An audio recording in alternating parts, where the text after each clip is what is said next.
नमस्कार दोस्तों, स्वागत है आपके अपने चैनल पर। दिल्ली की यमुना, जो कभी एक जीवनदायिनी नदी थी, आज अपने अस्तित्व के लिए संघर्ष कर रही है। झाग से भरी सतह, बदबूदार पानी और कचरे से अटी पड़ी नदी, यह सब हमारी लापरवाही और बढ़ते प्रदूषण का परिणाम है। लेकिन यह हालात इतने खराब कैसे हुए? क्या यमुना को साफ किया जा सकता है? और इसके प्रवाह की महत्ता क्यों है? इन सभी सवालों के जवाब खोजने के लिए हमें गहराई से समझना होगा कि नदियां कैसे काम करती हैं और उनके प्रदूषण के पीछे की असली वजह क्या है। आज यमुना में जहरीले झाग का दिखना आम बात हो गई है, खासकर दिल्ली में। इस झाग का मुख्य कारण अमोनिया और फॉस्फेट की अधिकता है, जो घरेलू और औद्योगिक अपशिष्ट से आते हैं। दिल्ली का सीवेज ट्रीटमेंट सिस्टम पूरी तरह से असफल साबित हो रहा है।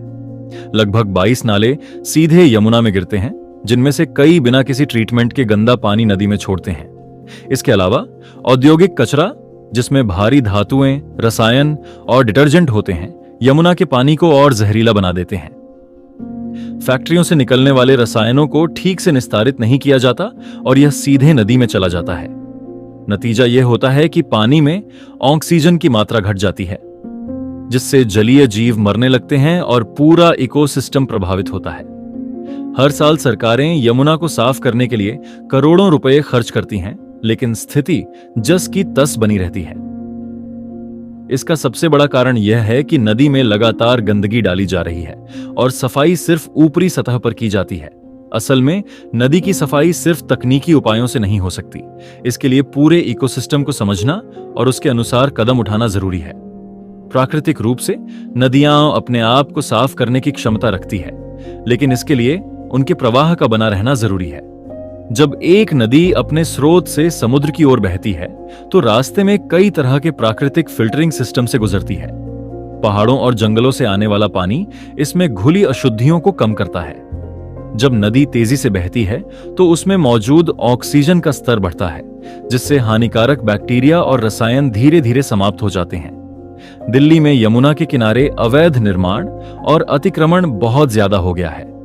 इस कारण यमुना का प्राकृतिक प्रवाह रुक गया है।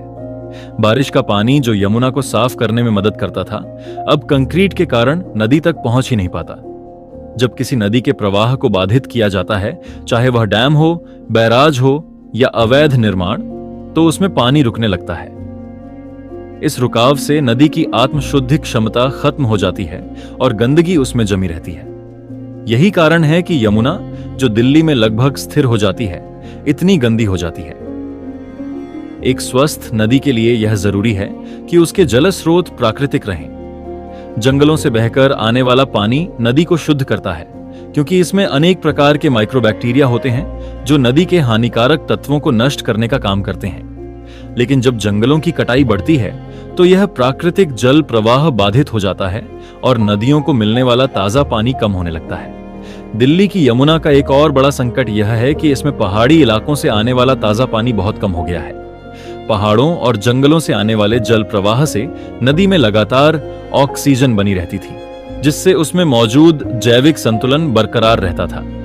लेकिन अब जब पहाड़ी इलाकों में भी अतिक्रमण और अवैध निर्माण बढ़ रहे हैं, तो वह पानी यमुना तक पहुंच ही नहीं पाता।